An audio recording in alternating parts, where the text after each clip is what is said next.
Irmãos, nós estamos no nosso intervalo de série, né?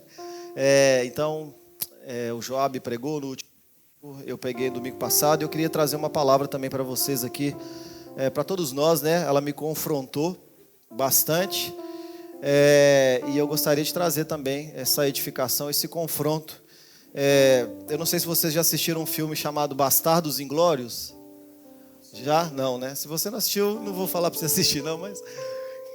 Filme chamado Bastardos Inglórios, e eu nomeei essa pregação de Profanos Inglórios. Se você já assistiu o filme, mais ou menos você vai entender a premissa. Então, vamos ver o que o Senhor tem para nos instruir nessa manhã. Abra a sua Bíblia. Eu preguei domingo passado, né, sobre uma passagem a respeito de Hebreus, e hoje a gente vai continuar em Hebreus. Hebreus capítulo 12. Inicialmente, nós leremos aí do 14 ao 17.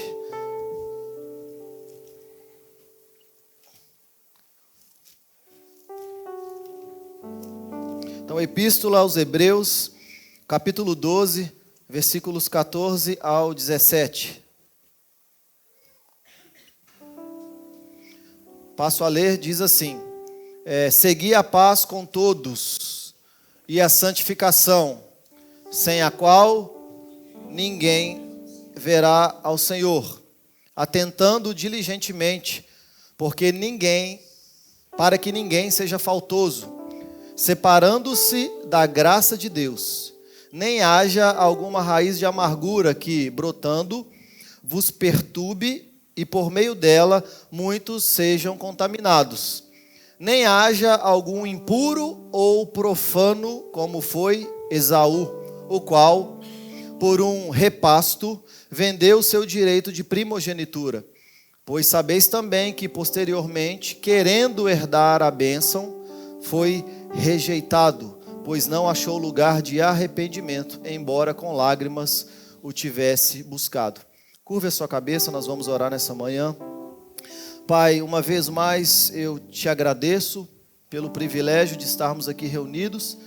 É notório que a sua presença é real em nosso meio e nós somos gratos porque o Senhor de fato um bom Pai. O Senhor se revela a nós.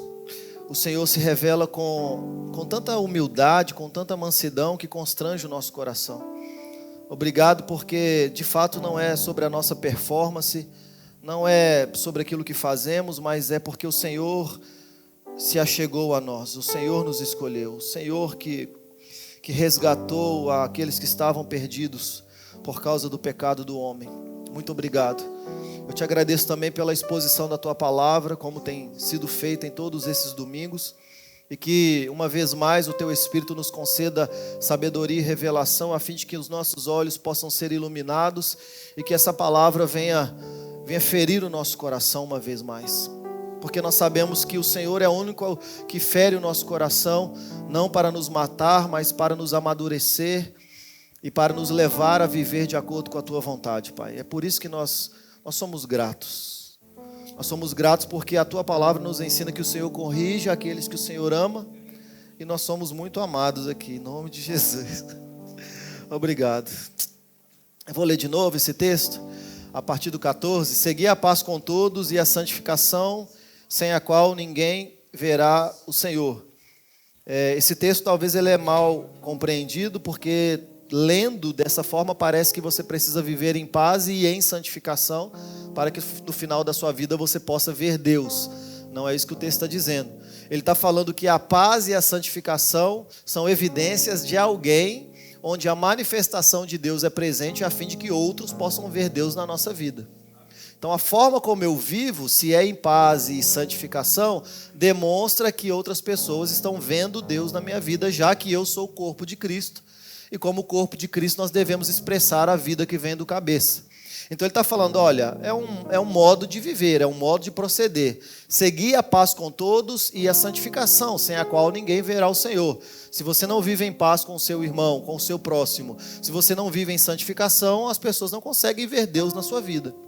Versículo 15 diz, atentando diligentemente, porque ninguém seja faltoso, separando-se da graça de Deus. Não é que a graça ela deixa de existir, mas existem pessoas com ações deliberadas que se separam da graça de Deus no sentido de viver de uma forma que não corresponde com a forma da expectativa do coração de Deus que nós temos que viver. Como? Com paz e santificação.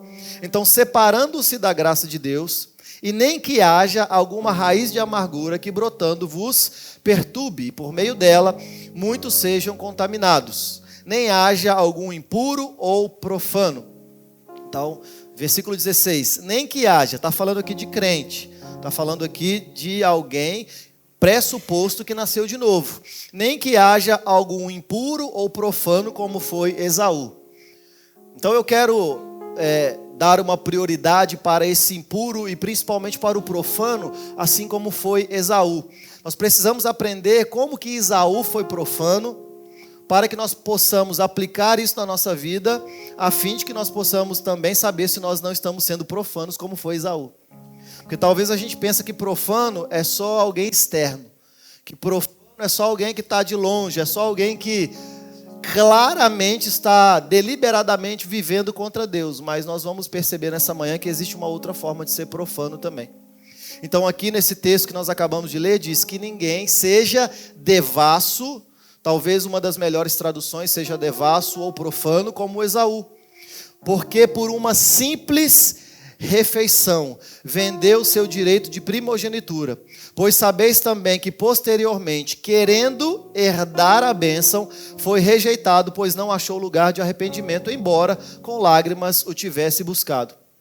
Então o autor aos Hebreus, ele vai fazer menção do exemplo de Esaú, e ele está traçando um paralelo da forma como nós devemos viver em santidade, em santificação e em paz, ou seja, existe um modelo de como nós devemos viver, a fim de que outras pessoas possam ver Deus na nossa vida, mas existe também uma outra forma, que é o oposto disso, é uma tensão que ele está construindo aqui. Então, nesse contexto dessa epístola, o autor ele está encorajando os cristãos a perseverarem na fé. Nós temos o capítulo 11, a galeria dos heróis da fé, como nós chamamos. Mas ele está dizendo, olha, perseverem na fé, mesmo diante de perseguições, como era existente, como era real aqui nessa época. Ele vai usar então Esaú como um exemplo negativo. Ele está falando sobre o exemplo positivo e ele vai usar Esaú como um exemplo negativo. Ele vai dizer o seguinte, olha, Esaú foi um homem que desprezou o privilégio espiritual por um benefício imediato, temporário e terreno. Vamos construindo então o que é ser profano, segundo a mentalidade do autor aos Hebreus. Olha o que João Calvino ele vai comentar sobre esse versículo. Ele diz o seguinte, olha, o autor da epístola aos Hebreus, ele chama Esaú de profano porque Esaú menosprezou o dom de Deus, preferindo a satisfação do apetite ao benefício espiritual. Nada é mais detestável do que trocar a graça divina por prazeres passageiros. Isso é Calvino falando a respeito dessa passagem. Então, quando nós olhamos no grego, esse termo profano, ele fala sobre comum, sobre secular. Mas ele também, de uma forma mais profunda, ele vai falar sobre alguém que não tem reverência àquilo que é sagrado. Então, a nossa mentalidade com relação a secular, ela precisa mudar. Porque secular não é eu tenho a minha vida sagrada e a minha vida secular. Biblicamente não existe essa dualidade, essa ideia moderna, ela é pós-moderna. É uma dualidade moderna, onde existe secular e sagrado. Para alguém que nasceu de novo e é templo do Espírito Santo, não existe mais secular e sagrado, só existe agora o sagrado. Agora, existe uma mentalidade secularizada, que é alguém que experimentando uma vida com Deus, viveu deliberadamente viver sem Deus. É um mundo pós-cristão, como nós conseguimos enxergar isso na Europa, por exemplo. Então é um sistema secularizado, ou seja, eles se sucumbiram ao sistema, ao Deus desse século. Mas existe, como eu citei aqui, alguém que é profano, é alguém que não tem reverência pelo sagrado. Então não é dividir a vida entre secular e sagrado, mas é também perceber que existe uma reverência que todos nós temos que ter àquilo que é sagrado. E é um termo forte falar que alguém é profano. Eu sei. Quando é usado isso no Novo Testamento, é para caracterizar aqueles que tratam com indiferença as coisas de Deus, como por exemplo, lá em 1 Timóteo, capítulo 1, versículos 9 ao 11, vamos ler do 8 na verdade, 1 Timóteo capítulo 1, versículos 8 ao 11, Paulo está falando sobre a forma de proceder daqueles que são profanos, no sentido de que aqueles que vivem deliberadamente em indiferença contra Deus. Então diz assim: sabemos porém que a lei é boa, se alguém dela se utiliza de modo legítimo, tendo em vista que não se promulga lei para quem é justo, mas para os transgressores e rebeldes e irreverentes, pecadores, ímpios, profanos, parricidas e matricidas e homicidas. Versículo 10, impuros, sodomitas, raptores de homens, mentirosos, perjuros, e para tudo quanto se opõe à sã doutrina, segundo o evangelho da glória de Deus bendito, o qual fui encarregado. Então olha o grupo que Paulo coloca alguém que é profano. É com essa turma aqui que ele vai encaixar alguém que é profano. Então, segundo o dicionário grego, essa expressão profano é justamente alguém que viola ou despreza o que é sagrado, tratando como algo comum. Pedro, mas nós não devemos viver a nossa vida em santificação e saber que Deus ele se manifesta no ordinário? Sim, mas como eu disse, a gente precisa sempre andar em equilíbrio, não é 8 ou 80. Tem gente que transformou o comum em sagrado e tem gente que transformou o sagrado em comum. E não é assim que funciona. Então, alguém que viola ou despreza o que é sagrado está sendo profano, segundo a mentalidade que nós estamos desenvolvendo aqui com o autor aos Hebreus. Assim, então, o autor aos Hebreus ele vai identificar que Esaú, ele não foi apenas imoral, né? Mas ele está falando que é alguém que desprezou deliberadamente as bênçãos espirituais. Vamos ler lá a narrativa de Gênesis, que eu acho que vai ficar um pouco mais claro para a gente. Gênesis capítulo 25 é esse episódio, né? 25, nós vamos ler do verso 29 ao 34. É justamente essa narrativa do episódio de Jacó, de Esaú. Gênesis capítulo 25, 29 e 34. Tinha Jacó feito um cozinhado, quando esmorecido, veio do campo Esaú. Disse Esaú a Jacó: peço-te que me deixes comer desse cozinhado vermelho, porque eu estou faminto. Daí ter se chamado Edom. A palavra Edom é a mesma raiz de Adão, que significa vermelho. Respondeu Jacó: vende-me primeiro o teu direito de primogenitura.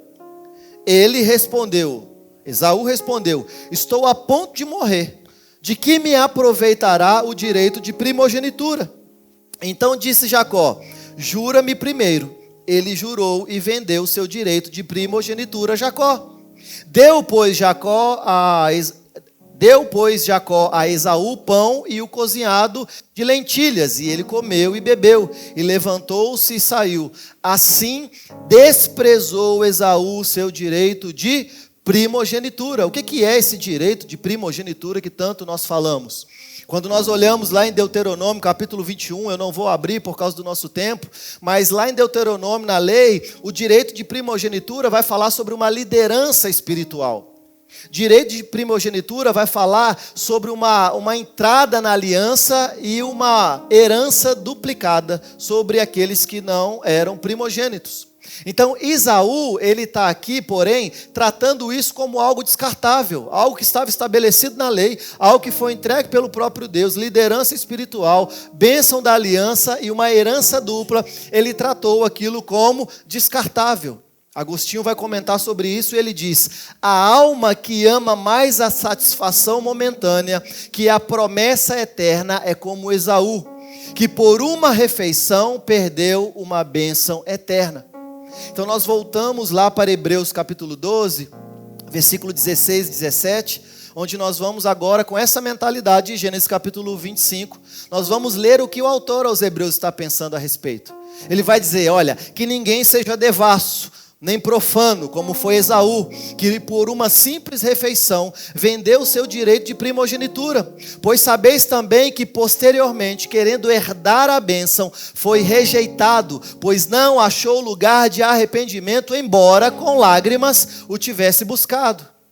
Então nós temos aqui essa palavra, por exemplo, devasso, ela basicamente é uma tradução para imoralidade sexual. E no contexto de Esaú aqui, por mais que não há explicitamente alguma coisa falando sobre imoralidade sexual, o que possivelmente o autor aos Hebreus ele está querendo trazer aqui é um eco de Gênesis 26. Anota aí porque eu não posso ler por causa do nosso tempo, mas Gênesis 26 vai falar sobre os casamentos. O casamento de Esaú com as hititas, ismaelitas, né? E o texto de Gênesis 26 vai falar que isso amargurou profundamente os seus pais. Então é uma conexão plausível aqui com a raiz de amargura também de Deuteronômio 29, por isso que o autor aos Hebreus também vai trazer raiz de amargura. Então mesmo que não haja uma acusação explícita de imoralidade sexual em Gênesis capítulo 25, nós vamos ver que isso funciona muito bem quando nós lemos que essa ruptura do pacto, muitas vezes no Antigo Testamento, era feita por imoralidade sexual. Era aliança feita nos casamentos. Então nós temos aqui uma ruptura do pacto feita por imoralidade sexual e uma trivialização do que é santo, e por isso o autor aos Hebreus o chamou de profano. Então está falando que ele é devasso e ele está falando que ele é profano. Ele não só quebra a aliança por ter feito outras alianças, mas ele também vai profanar, já que ele desprezou uma bênção espiritual que o próprio Deus concedeu ao primogênito. Então, profano é justamente fora do sagrado. Literalmente, se nós fôssemos traduzir essa expressão grega, nós traduziríamos como fora do sagrado, ou seja, aquilo que não tem reverência para aquilo que é santo, santificado. Então, de fato, vai descrever alguém que trata o sagrado como comum. E é diferente de tratar o sagrado como ordinário. Desprezar aquilo que é sagrado não é ter a clareza de que Deus ele também manifesta a sua presença no que é ordinário, ou seja, na nossa vida. Não é só sobre o que é sobrenatural, mas também nas coisas que são naturais. O problema é tornar isso comum ao ponto de desprezarmos, já que achamos que aquilo é comum. Tudo aquilo que nós achamos que é comum demais, a gente começa a desprezar. A gente começa a parar de perder o interesse. Então nós temos aqui uma realidade pactual rompida e essa troca daquilo que é eterno pela satisfação momentânea. Então o texto ele continua falando que ele trocou, sendo ele profano e sendo ele devasso, ele trocou por uma só refeição. E eu achei muito interessante essa expressão, uma só refeição, porque essa fórmula, ela está querendo nos dizer a desproporcionalidade moral dessa troca. Ele trocou aquilo que é eterno por aquilo que é efêmero. Ele trocou uma bênção espiritual por aquilo que era totalmente momentâneo, apenas para satisfazer as suas necessidades momentâneas. Então o autor está falando, ele trocou essa bênção da primogenitura, baseada em Deuteronômio capítulo 29, com todas as bênçãos dispostas pelo próprio Deus, por uma só refeição, ou por apenas uma refeição. Ele está falando, é desproporcional essa troca. E ele disse que ele decidiu vender a bênção da primogenitura. Esse valor aqui, e aqui eu não quero ficar ensinando para vocês o grego, mas é porque o grego ele funciona diferente do português. Então existem tempos verbais no grego que são diferentes, por exemplo, do português.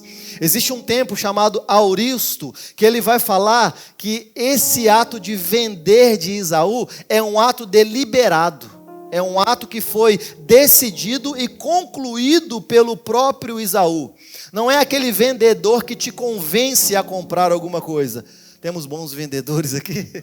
Sabe aquele cara que te convence a comprar e você sai de lá e você não sabe nem por que você comprou? Não é isso que o texto está dizendo. O texto está falando que o ato deliberado, pontual, o ato foi exercido pelo próprio Esaú. Então, isso aqui está marcando um envolvimento pessoal dele, ou seja, uma vontade dele. Foi ele quem deliberadamente quis comprar algo que nem foi oferecido com tanta veemência. Ele mesmo foi quem se alienou do direito legal que Deus tinha dado, já que ele era de fato o primogênito. Ele tinha esse direito da primogenitura. E essa expressão no original ela está no plural, é um abstrativo, porque quer demonstrar um conjunto de privilégios daquele que é o primogênito. Como eu já disse, é uma herança dobrada, é uma liderança pactual, ou seja, é uma liderança no seu lar espiritualmente, mas é uma liderança também pactual, ou seja, é alguém que está presente, vivo na aliança que foi feita com Deus. Então, nesse contexto abraâmico, por exemplo, quando nós olhamos para Abraão, a gente vai ver que isso envolve uma linha da promessa. Aqueles que seriam abençoados por intermédio de Abraão. Isso está descrito lá em Gênesis capítulo 28. E o texto continua dizendo que ele, com lágrimas, ele buscou mais um lugar de arrependimento. Só que existe um debate aqui, que nós também não queremos entrar nessa manhã, a respeito desse texto, que vai falar sobre uma possibilidade da mudança do coração de Esaú. E que o texto deixa claro que ele não alcança essa mudança. Então o texto está deixando claro para a gente uma impossibilidade de reverter a decisão de Isaac. Então a maioria dos intérpretes, principalmente da teologia reformada, que é a teologia que nós seguimos, vê o foco nessa irreversibilidade da bênção. Esaú não achou espaço, ou seja, ele nunca tinha a condição de mudar a situação, de mudar o coração. Não, na verdade, para induzir Isaac a se arrepender, ele tentou muitas coisas, inclusive usar lágrimas. Mas o texto é claro dizendo, olha, ainda que com lágrimas ele tivesse buscado, ele não conseguiu mudar o coração de Isaac, e por isso algo foi irreversível, por uma atitude que ele teve. Então, o texto não nega uma possibilidade de arrependimento salvífico, não é sobre isso que a gente está falando aqui nessa manhã. Não é um arrependimento salvífico, mas a gente está falando de um texto que adverte sobre as consequências históricas de alguém que foi profano. É uma perda irreversível daquelas pessoas que trivializam o que é mais importante. E a Bíblia vai chamar essas pessoas de profanos. Então, o autor aos Hebreus, ele vai interpretar o ato de Esaú como um símbolo de profanação voluntária. Então, preste atenção, não é apenas pecar contra Deus. Profanar não é apenas pecar contra Deus, mas é tratar os privilégios espirituais com indiferença.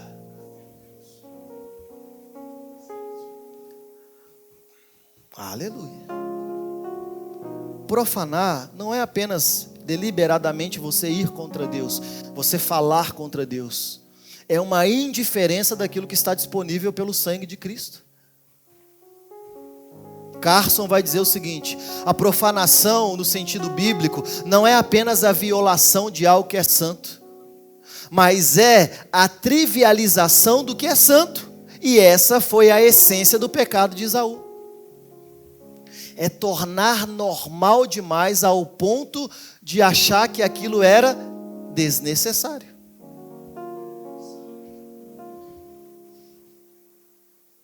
Então nós precisamos entender onde que isso cabe para nós hoje. Porque o pecado da indiferença espiritual é justamente a profanação que o autor aos Hebreus está dizendo aqui. Então não é apenas agir contra Deus, irmãos. O profano é aquele que age contra Deus, mas muitas vezes nós podemos viver uma vida profana dentro do corpo de Cristo.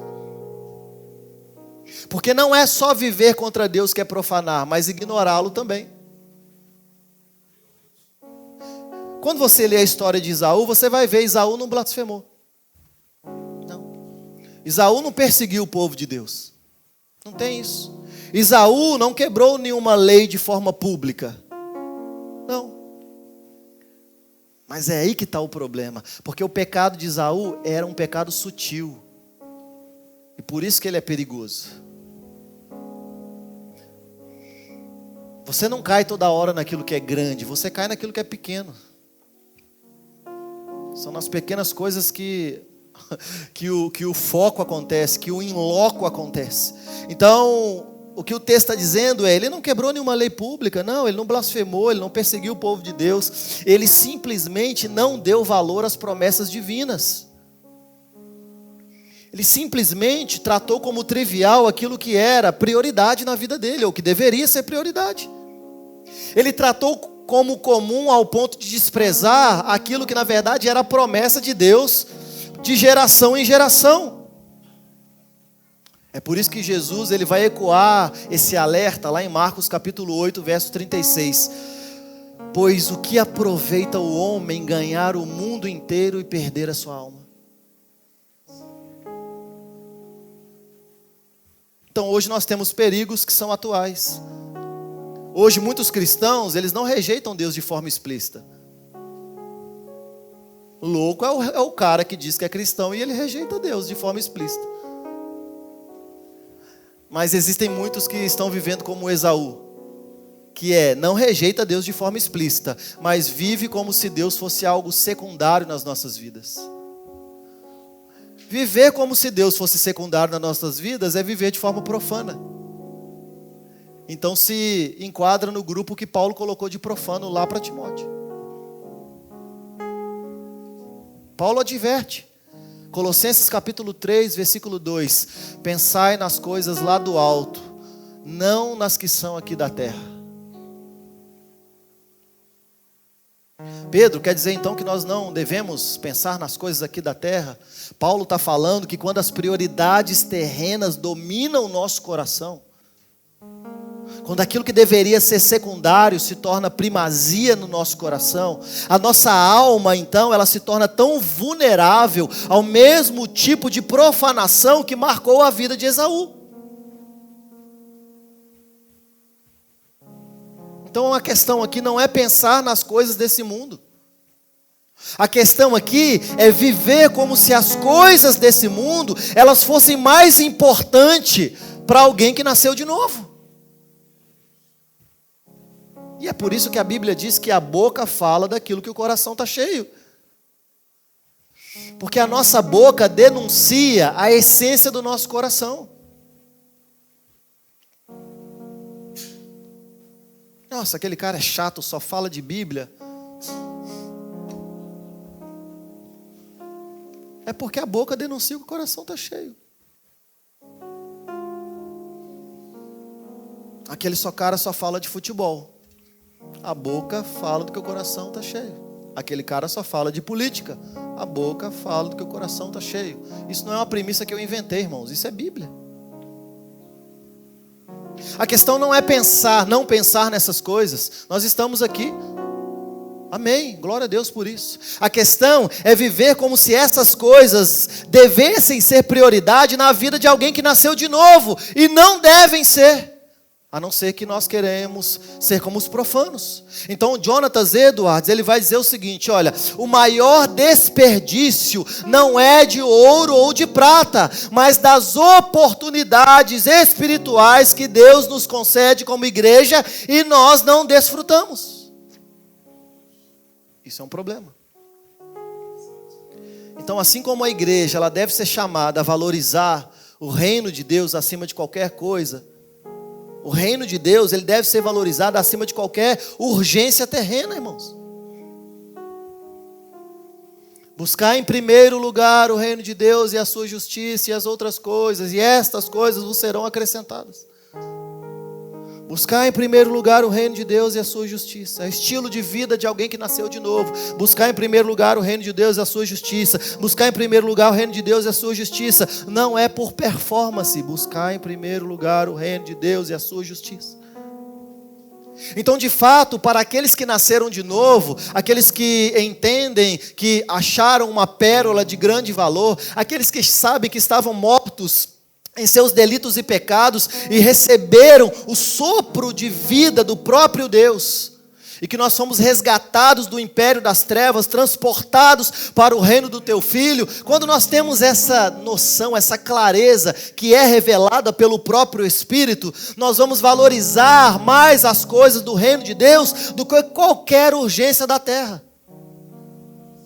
A questão é: quanto tempo que você tem gastado na sua vida com aquilo que não é útil?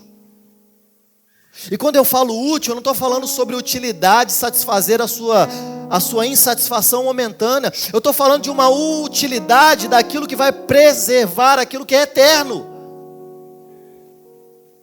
Quanto tempo, irmãos? Onde nós estamos investindo o nosso bem mais precioso hoje, que é o nosso tempo. Quanto tempo hoje se gasta com aquilo que não deveria ser prioridade na vida de alguém que nasceu de novo?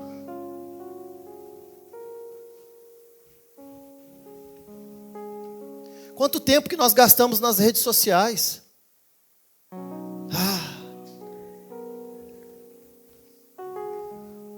Uma pesquisa recente disse que uma pessoa, ela gasta 1/3 da sua vida. Isso aí, recente, falando de televisão, que nem é prioridade hoje em dia. Que a pessoa, ela gasta 1/3 da sua vida em frente à televisão. Pelo amor de Deus. Imagina nas redes sociais. Quanto tempo que a gente tem gastado a nossa vida com discussões irrelevantes? Sabe aquela discussão que não leva ninguém a nada? A própria Bíblia nos instrui a isso. Fuja dessas vãs discussões, coisa que não vai levar ninguém a nada, que não vai edificar ninguém a nada, é apenas gastar um tempo.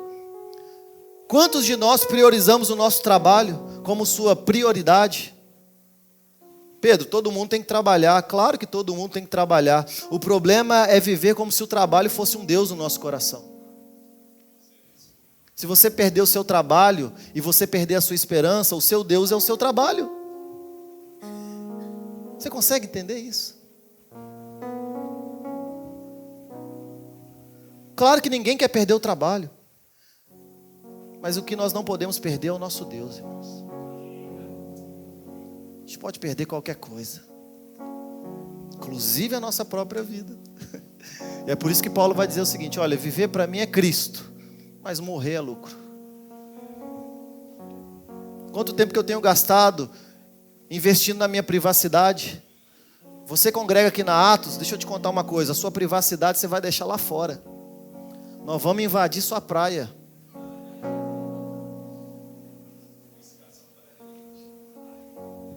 Vamos chegar na tua casa e riscar a tua parede, irmão. Misericórdia. Privacidade. Te enganaram. É claro que existe o tempo que nós devemos andar em solitude. Eu mesmo gosto disso. Mas nós estamos vivendo como se isso fosse uma prioridade na nossa vida. Então eu não devo trabalhar. Claro que você deve. Você não deve viver como se seu trabalho fosse o ápice da sua vida. Então quer dizer que eu não devo casar? Claro que deve. Você só não deve viver como se o casamento fosse o ápice da sua vida. O ápice da sua vida é Cristo Jesus.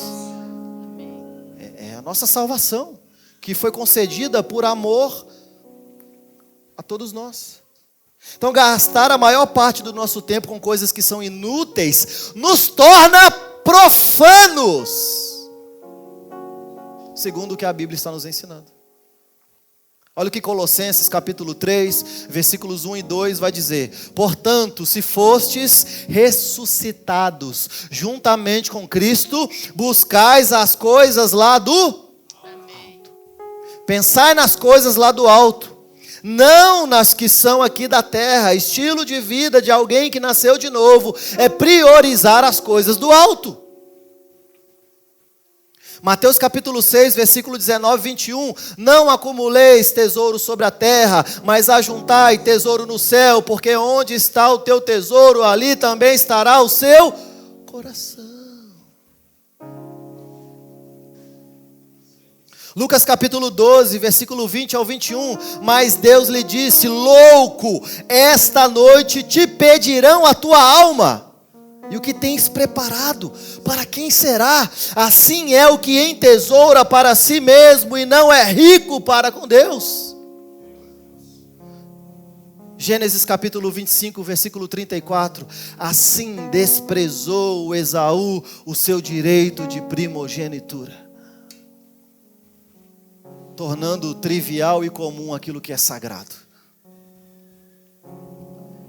Então, nós temos um próprio testemunho da tradição reformada. João Calvino ele vai dizer o seguinte: Esaú é profano porque menospreza o dom de Deus, trocando o espiritual pelo carnal. A narrativa instrui a igreja a estimar devidamente os privilégios da graça. John Owen, ele vai nos fazer advertências dizendo: os meios de preservarmos indicam uma irreversibilidade histórica da bênção recusada, não a impossibilidade absoluta de arrependimento salvífico. Ou seja, não é sobre perder a salvação, mas você pode mudar o seu destino quando você menospreza os dons espirituais hoje e agora, e muitos são irreversíveis. F.F. Bruce, ele vai compor um quadro onde ele vai dizer o seguinte: que uma só refeição vai sublinhar a insensatez humana nessa troca totalmente desproporcional. Nós fazemos trocas desproporcionais o tempo todo. O tempo todo.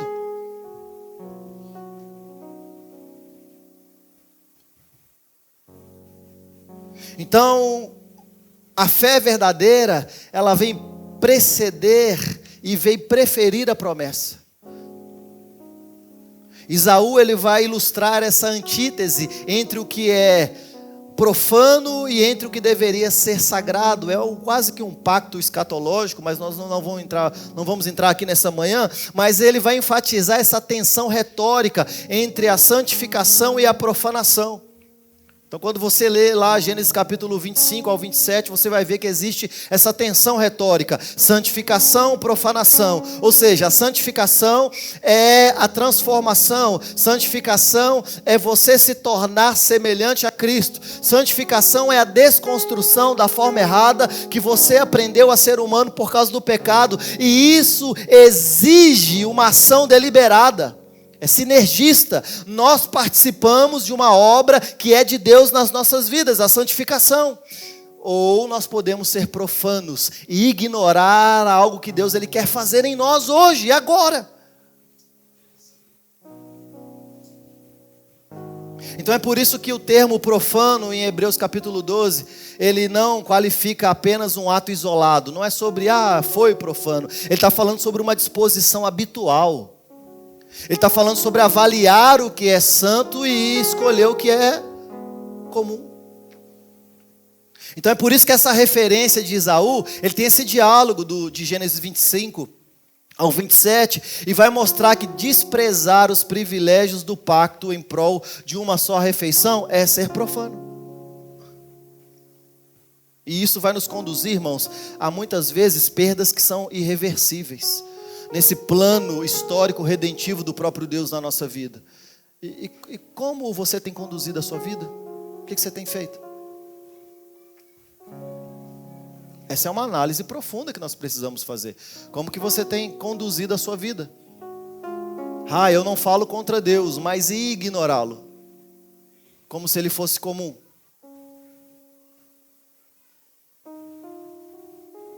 Profano. Estamos profanando aquele a quem nós dizemos que amamos. Como que eu tenho conduzido a minha vida? Porque pelo que me parece, e eu vou fazer uma análise por mim mesmo, já que profanar não é apenas ir contra Deus, mas é menosprezar os benefícios espirituais concedidos pelo próprio Espírito Santo, viver uma vida como se os benefícios espirituais fossem triviais, desnecessários, é um ato claro e deliberado de profanação no que é sagrado.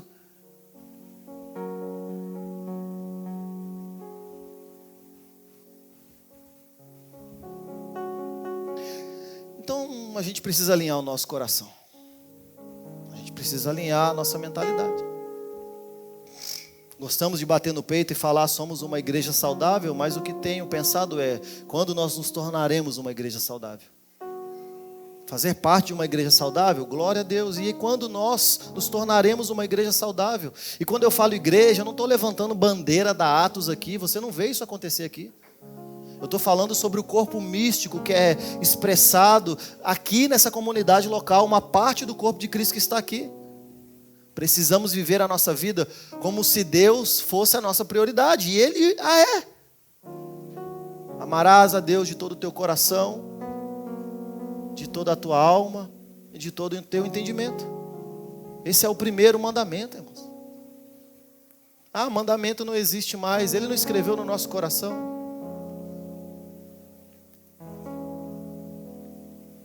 É um ato claro de profanação quando nós vivemos de acordo com o que o autor aos Hebreus está dizendo, ignorando bênçãos espirituais que estão disponíveis. Você nasceu de novo? A Bíblia diz que você foi abençoado com toda sorte de bênçãos nas regiões celestiais em Cristo Jesus. A pergunta é, você está desfrutando das bênçãos espirituais reveladas e disponíveis em Cristo Jesus? Se analise. Como que nós podemos crescer nisso? Como que nós podemos desenvolver isso? Existem práticas para nos ajudar. Por exemplo, cultive a santificação, irmão. Deixa eu contar um segredo para você. Santificação não é por osmose. A santificação não é fotossíntese. Você não sai ali fora, pega um sol e fala, nossa, estou santificado. Glória a Deus. Não é assim que funciona. Não existe transferência de unção, muito menos de santificação. A santificação ela é um ato deliberado. A santificação ela é o antídoto da profanação. De viver uma vida ignorando aquilo que Deus está fazendo. É um apreço diligente pelos meios da graça. Então santificação sou eu quem correspondo com algo que Deus já fez. Eu me submeto a uma obra que Ele está fazendo. Disciplinas espirituais. A santificação é nós nos conscientizarmos de quão errado nós somos e de como que nós colaboramos com Deus na salvação apenas com o nosso pecado. Então, você tem participação na salvação? Tem. Você deu o seu pecado. É a nossa participação na salvação, mas na santificação não. Santificação tem que ser um ato deliberado de se submeter a um processo divino a fim de que nós possamos ser amadurecidos de glória em glória, transformados de glória em glória. É por isso que o texto é claro dizendo, olha, você ainda não está pronto, mas aquele que começou a boa obra é fiel para cumprir, é fiel para terminar. Então não é um tiro de 100 metros, não é algo rápido, é uma maratona. Essa é a mentalidade de Paulo quando ele disse, eu acabei o bom combate, eu acabei a carreira, eu guardei a fé. Cultivar a salvação é um antídoto para a profanação. Você pode não falar contra Deus, mas o ato de não falar a Deus é te tornar profano. Outra coisa, vigie contra o que o autor aos Hebreus está chamando de raízes de amargura. Porque o que ele está dizendo é que essas raízes de amargura corrompem a comunidade. E a gente faz as mesmas escolhas de Esaú. E essas escolhas, elas têm um efeito contagioso no meio do corpo de Cristo.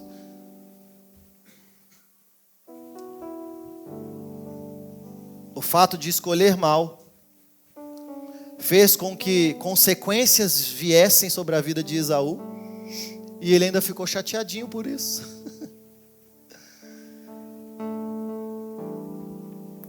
Isso causa um efeito contagioso, porque da nossa boca sai o que está no nosso coração, e do nosso coração e da nossa boca, muitas vezes, nós falamos aquilo que nós achamos que é uma verdade. E muitas vezes não é uma verdade.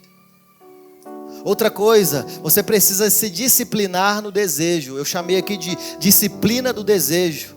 O que é disciplina do desejo? É você reordenar os afetos, a fim de que você comece novamente a priorizar aquilo que é eterno e não aquilo que é momentâneo, não aquilo que é passageiro. Reordene os seus afetos.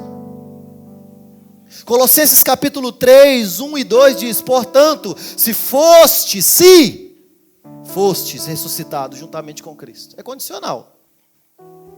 Se fostes ressuscitados com Cristo, existe uma forma de viver. Como que é? Buscai as coisas lá do alto. As leis do reino de Deus, elas têm que sobrepor as nossas leis. A métrica do reino de Deus, ela tem que sobrepor a nossa. É por isso que, quando a Bíblia vai falar sobre ruas de ouro, não é que vai ter pavimentação de ouro na rua. Está falando o seguinte: olha, aquilo que para nós é mais importante no reino de Deus é pavimento. Ou seja, os valores do reino de Deus são invertidos. É o reino de ponta cabeça. Não é aquilo que nós mais valorizamos que o reino de Deus valoriza. E é por isso que nós precisamos reordenar os nossos afetos, a fim de que nós possamos priorizar a métrica do reino de Deus. Porque ele já começou, ele ainda não está completado no nosso meio, mas ele já começou. Jesus, ele já inaugurou o reino de Deus. Disciplina do desejo, reordenar os nossos afetos para aquilo que é eterno, não para aquilo que é temporário. Então, isso vai evitar que você faça trocas desproporcionais. Porque quando você está com fome e você quer alguma coisa, na sua cabeça aquilo é proporcional. Mas as consequências futuras, elas deixam claro para você que essa troca nunca foi proporcional. E não adianta vir depois com lágrimas de arrependimento. Porque existem ações que são irreversíveis. É seriedade do momento. A gente precisa saber disso. Existem decisões na nossa vida cuja consequência não se pode desfazer. E é por isso que a Bíblia vai nos orientar dizendo: olha, hoje, se ouvirdes a sua voz. Não é sobre o que vai acontecer amanhã, é sobre o que vai acontecer hoje. Então Hebreus capítulo 12 vai fazer um contraponto, vou trazer rapidamente. Ele vai mover da perseverança, ele vai falar da disciplina filial. Capítulo 12, 1 ao 3 vai falar da perseverança. Capítulo 12, do 4 ao 13 vai falar sobre uma disciplina filial. Então ele vai colocar meio que um bloco explicativo de exortação. Esse autor aos Hebreus, ele vai nos trazer alguns exemplos tipológicos. Ele vai falar, por exemplo, raiz de amargura. E essa raiz de amargura está baseada em Deuteronômio 29, 18, se você quiser ler depois. E ele vai basear esses exemplos negativos, raiz de amargura e Esaú, e ele vai colocá-los como antimodelos à resposta da graça de Deus. Então é uma estrutura e ela é inclusiva. Ele vai falar santificação contra aquilo que é profano, graça de Deus contra aquilo que é rejeitado. É um exemplo tipológico dizendo: a advertência é um meio de Deus para preservar aqueles que são santos. Deus nos adverte, não é porque nós já caímos, é porque nós sempre temos a possibilidade de cair. Hebreus capítulo 12, versículo 16 e 17, mais uma vez: não haja algum devasso ou profano como Esaú, porque por uma simples refeição vendeu seu direito de primogenitura. Pois sabeis também que posteriormente, querendo herdar a bênção, foi rejeitado, pois não achou lugar de arrependimento, embora com lágrimas o tivesse solicitado. Então, ninguém que rejeita hoje os privilégios das bênçãos espirituais, escute isso, porque é muito importante isso. Você nasceu de novo? Se é que você nasceu de novo, como o autor aos Hebreus está dizendo, é condicional, como Paulo nos fala. Se você nasceu de novo, existem bênçãos espirituais que estão disponíveis a você, já que você nasceu de novo, faz parte do corpo. O Espírito é quem administra essas bênçãos, mas ele evidencia essas bênçãos no corpo. Então, se alguém hoje rejeita os privilégios, não é rejeitar no sentido de eu rejeito, é rejeitar no sentido de ignorar. Se alguém ignora hoje os privilégios das bênçãos espirituais, poderá recuperá-los no futuro com lágrimas e arrependimento? É por isso que a Bíblia diz que a gente precisa remir o nosso tempo, a fim de compreender a vontade do Senhor. O que é remir o tempo? Remir é redimir. O que é redimir? É salvar. Salve o seu tempo. Salve o seu tempo da sua fome momentânea, para que você não faça trocas desproporcionais. Porque as suas lágrimas do futuro não serão suficientes para poder reverter essa situação. Salve o seu tempo da trivialidade, priorizar aquilo que é inútil e comece a priorizar o que é vida eterna. Irmão, sabe o que é isso? Maturidade espiritual. A Alissa tem 3 anos e meio. Ela não consegue definir ainda o que ela quer e o que ela precisa. Acredito eu que vocês consigam fazer isso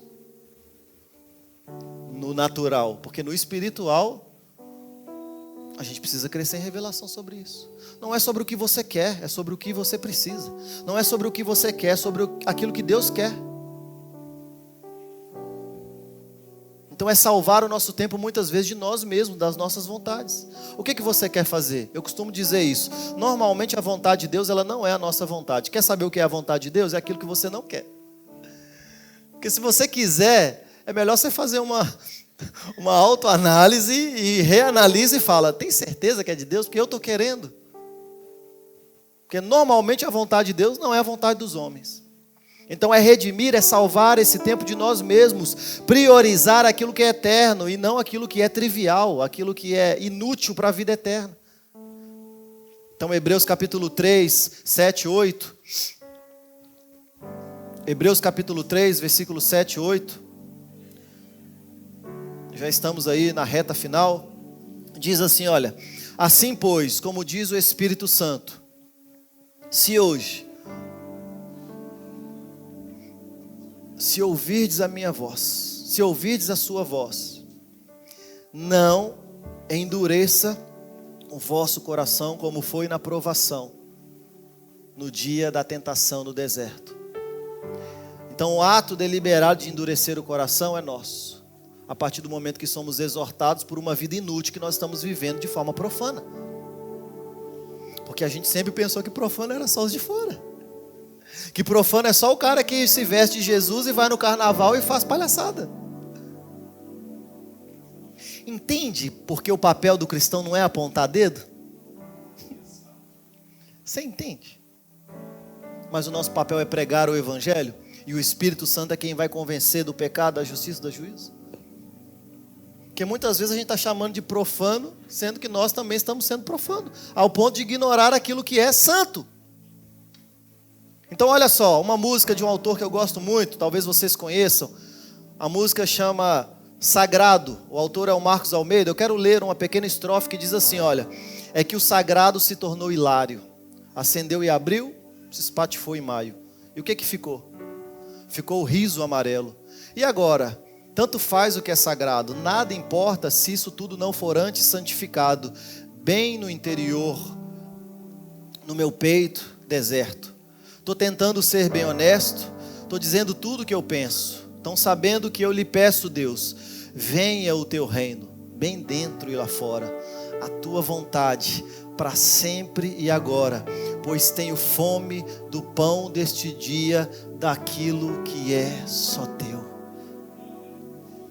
Essa música, irmãos, ela expressa uma reflexão sobre a presença de Deus no cotidiano, é um fato. Essa música, essa poesia, ela vai nos trazer sobre a percepção de tudo aquilo que nós estamos vivendo, que é diante do Senhor, e tudo aquilo que nós vivemos diante do Senhor é sagrado. Então você lá no seu trabalho, você é sagrado. Você na sua escola, você é sagrado. Na sua casa, você é sagrado. Onde você estiver, você deve viver uma vida no estilo de sagrado, já que você é o templo do Espírito, já que somos o templo do Espírito, já que nascemos de novo. Então uma perspectiva reformada, e que eu gosto muito, é que é ecoada nessa canção. Que não existe uma dicotomia moderna, uma dicotomia absoluta entre o secular e o sagrado. Não. É por isso que Paulo vai dizer lá em 1 Coríntios capítulo 10, portanto, quer comais, quer bebais, ou façais qualquer outra coisa, fazei tudo para a glória de Deus. Então esse eu lírico dessa canção é sobre enxergar Deus nas pequenas coisas, Deus nos relacionamentos, Deus na nossa própria vida. É um ato de adoração contínua, entender que Deus ele está presente em cada detalhe da nossa vida, mas existe uma necessidade de amadurecermos, a fim de não tornar o santo ordinário e trivial nas nossas vidas. Porque se nós tornarmos aquilo que é santo trivial nas nossas vidas, nós profanamos o sagrado, renegando as bênçãos vigentes para a nossa estação.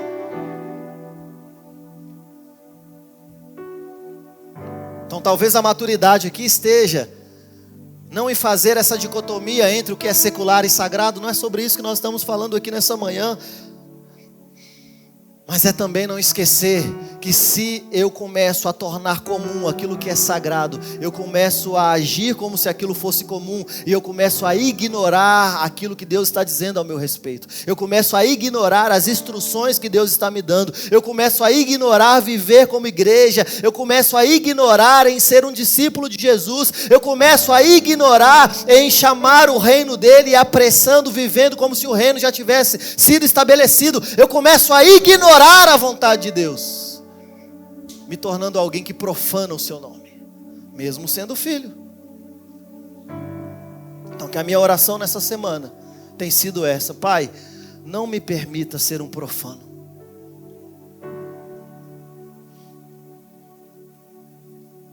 Porque nós, com as nossas mazelas da nossa alma, muitas vezes nós temos a tendência de ignorar aquilo que nos machuca.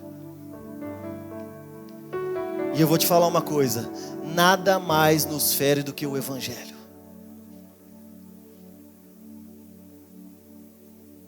Eu não sei vocês, mas todas as vezes que eu me debruço nas Escrituras, eu penso, achei que eu estava bom, achei que eu tinha melhorado um pouco, estou ruim do mesmo jeito. Só que a beleza do Evangelho, e isso me vem às lágrimas, a beleza do Evangelho é que ele não nos fere para nos matar, irmãos. Ele é aquele pai que corrige dizendo: eu quero que você seja transformado, que você melhore, eu quero que você viva uma outra vida. Então essa correção do Senhor para nós nessa manhã é uma correção para que nós não ignoremos as bênçãos espirituais. Não viva como se aquilo que Deus estivesse fazendo na sua vida fosse trivial. Não é trivial, não é comum. Então nós vivemos uma vida na esfera da sociedade que nós estamos inseridos, sabendo que nós somos membro de um corpo e que nós devemos expressar a vida que vem do cabeça, não como uma prótese, ou seja, apenas desempenhando um papel, mas como um órgão do corpo original, porque passa o sangue, então tem vida e tem comandos que vêm da cabeça. Mas em contrapartida, o que nós devemos também é saber que, mesmo em meio ao ordinário, nós não podemos fazer escolhas desproporcionais, trocando aquilo que é eterno por aquilo que é passageiro, ignorando as bênçãos do Senhor e comprando e vendendo aquilo que na verdade é só para satisfazer os desejos do nosso coração, as nossas vaidades. Deus não tem compromisso com as nossas vaidades. Nunca teve e não vai começar até agora. Então que essa palavra possa ferir o nosso coração nessa manhã, a fim de que um alinhamento venha a ser feito. Não se torne alguém profano. E se você tem profanado a sua relação com Deus, se você se enxergou como profano muitas vezes aqui, que você possa ouvir a instrução de Deus. Se hoje você ouvir a voz do Senhor, e se você não endurecer o seu coração, Ele é bom. Fique de pé nessa manhã, vamos cantar uma canção.